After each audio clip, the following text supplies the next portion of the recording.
எப்பவும் பிஸியா இருக்கிற ரோடு இன்னைக்கு வெறிச்சோடி இருக்கு. என்னாச்சு? விஷயமே தெரியாதா மேடம்? இன்னைக்கு யாரோ ஒரு டெலிவரி பையன் மினிஸ்டர் மகனை அடி புரட்டி எடுத்துட்டான் போல. அதான் ரோடு வெறிச்சோடி கிடக்கு. நாடி நரம்பெல்லாம் ரத்த வெறி ஊறி போனவனாலதான் இவ்வளோ கொடூரமா அடிக்க முடியும்னு ட்ரீட்மெண்ட் கொடுத்த டாக்டர்ஸ் பயந்து போயிருக்காங்களாம் என்று கேப் டிரைவர் உற்சாகமாக சொல்ல வேதிகா சர்வாவை ஓரக்கண்ணில் பார்த்தாள். சர்வா எதுவும் நடக்காதது போல அமைதியாக வேடிக்கை பார்த்து கொண்டிருந்தான். சர்வா மும்பையில் பிறந்து சிறு வயதிலேயே தனது அப்பா அம்மாவை இழந்து சென்னையில் ஃபுட் டெலிவரி பாயாக வேலை செய்து வந்தான்.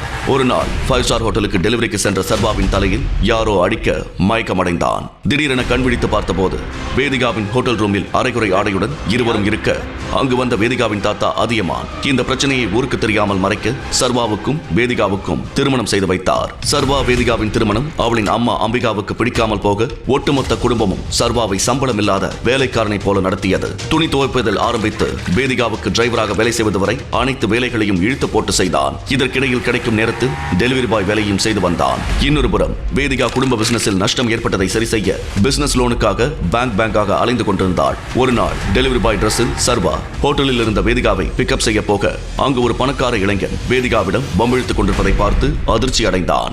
வேதிகா, என்னாச்சு? என்ன பிரச்சனை? ஹலோ மிஸ்டர், அவ என்னோட வைஃப். பிரச்சனை பண்ணாம போறீங்களா? முழு வீடியோவை பாக்கெட் FM தமிழ் யூடியூப் சேனலில் கண்டு மகிழுங்கள்.